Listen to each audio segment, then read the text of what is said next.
kind of personal for a minute. I mean, you know how I've been trying to build my self-confidence and self-esteem, and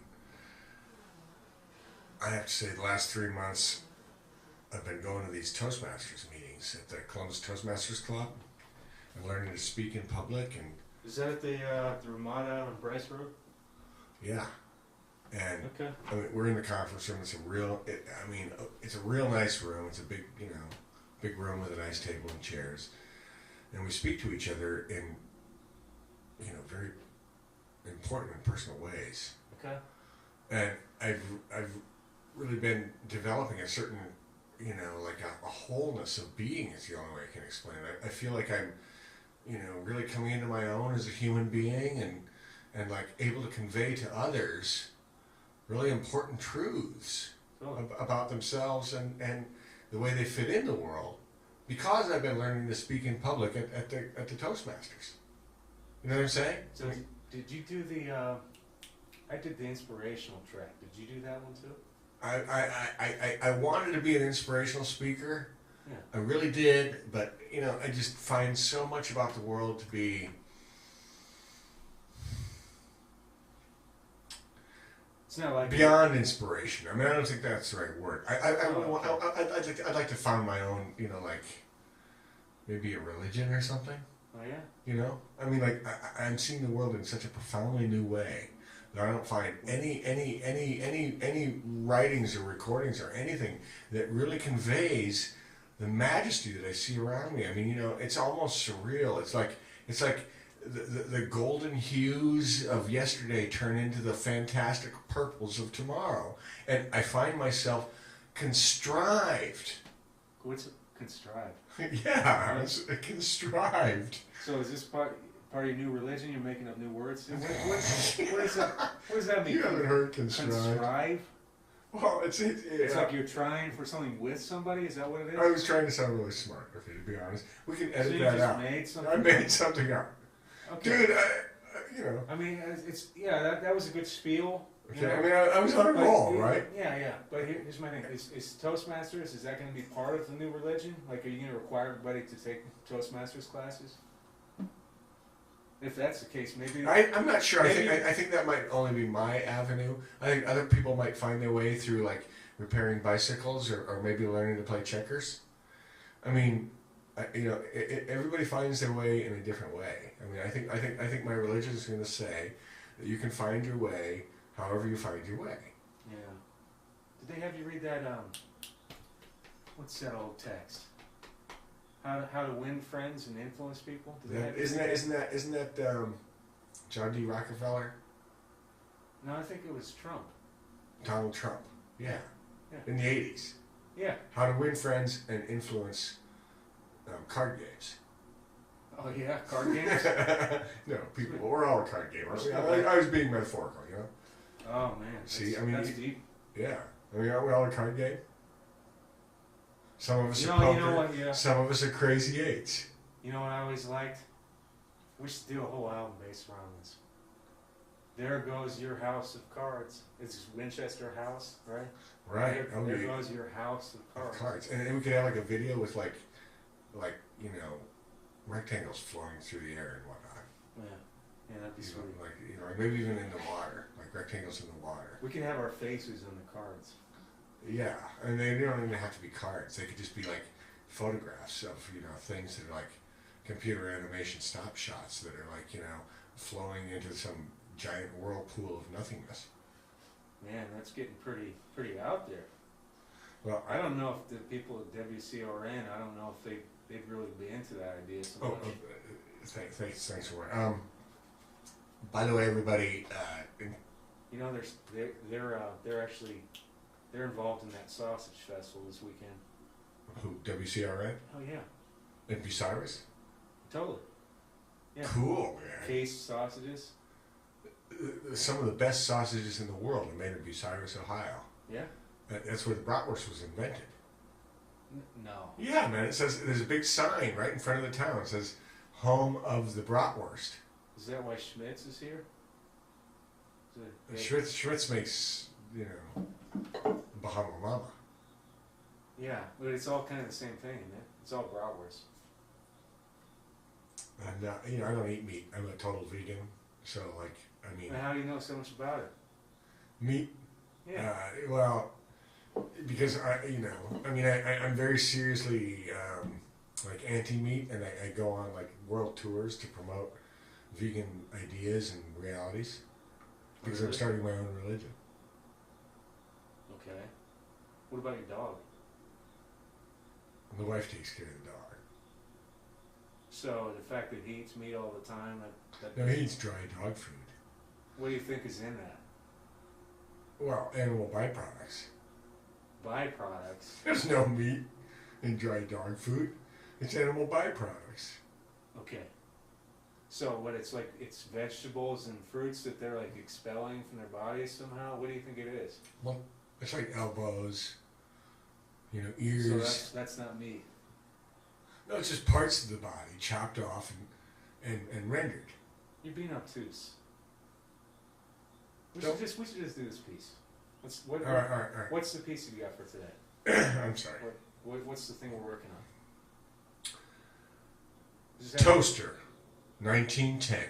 Oh, so it's for Toastmasters. For Toastmasters, yeah. And this is the story of the invention of the toaster in 1910 in the United States. Yeah. All right. Hopefully they'll get the joke. You think they will? The Toastmasters? Yeah. I don't think any of them had a real sense of humor. That's the part that I really liked about it, is I felt like I could be serious there more than anywhere else on earth. I mean, I was like the most serious I'd ever been when I was with the Toastmasters, and that's why it so profoundly, okay, I didn't say that right, did I? Profoundly affected me. So you like being serious for a change? I wasn't just serious. I was super serious. Super serious. Well, hopefully that will help. It was super serious. Hopefully that'll help you get a job at the bank. You still going for that job? Yeah. Sweet. Toaster, 1910, United States.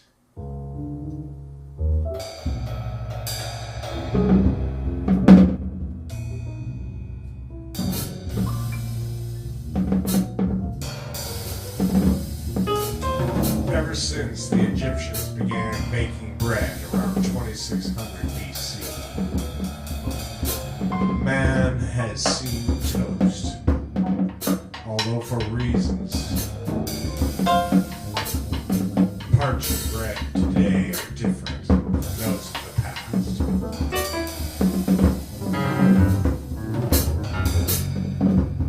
The Egyptians toasted bread not to alter its taste or texture, but to remove moisture as a form of preservation. Quite simply, a parched slice of bread, harboring fewer molds and spores, have a longer shelf life in the Egyptian kitchen. The Egyptian kitchen.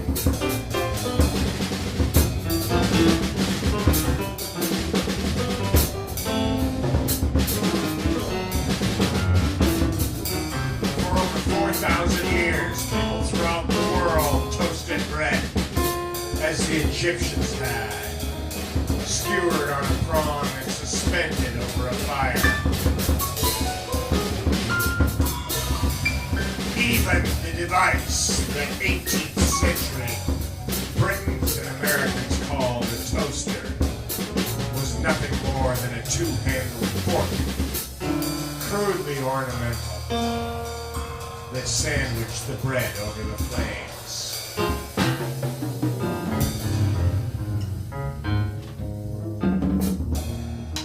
Given the vagaries of the fireplace, each slice of toast was guaranteed a unique appearance.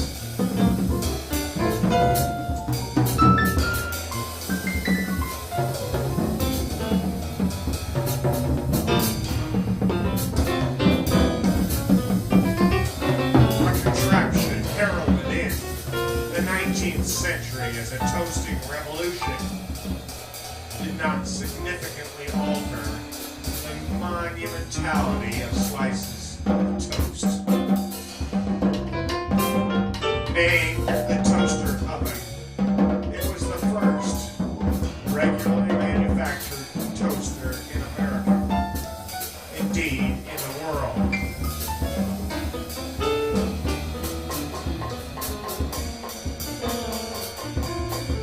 Constructed as a cage of tin and wire, it sat over the opening in a coal-powered stove and held 4 slices of bread tilted toward the center. Rising heat from the fire gradually darkened one side of the bread, which was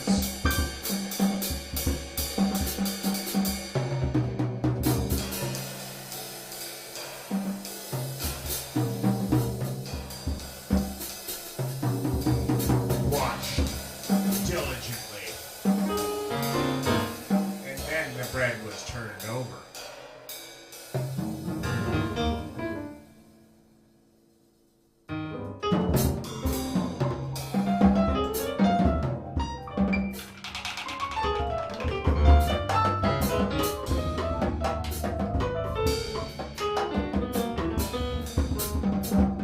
The arrival of electricity and later of timers changed all that.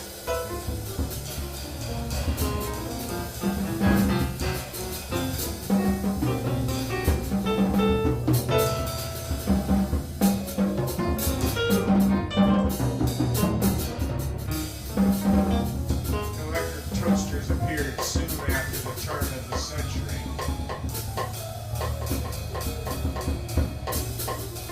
Deleted ranked wire structures around houses or shows.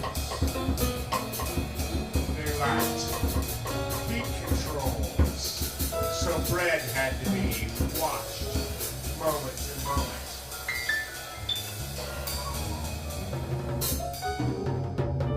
But the great advantage of the electric toaster was that in order to enjoy a slice of toast at any time of day, a person did not have to fire up the entire room.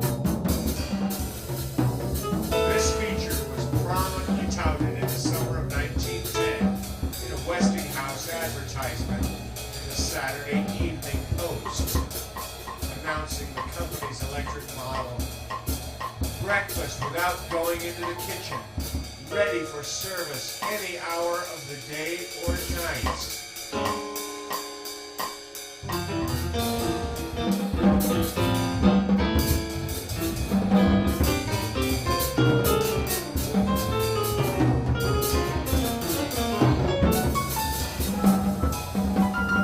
The copy prepared for that day simply plugging in a toaster at any time into a wall socket. The owner could propose to make toast at any time in the home. This luxury caught on.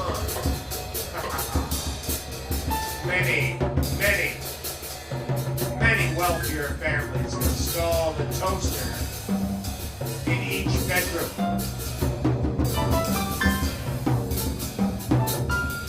These status symbols spelling for $8.95 will recognize that each individual slices of bread be watched and flipped naturally from side to side.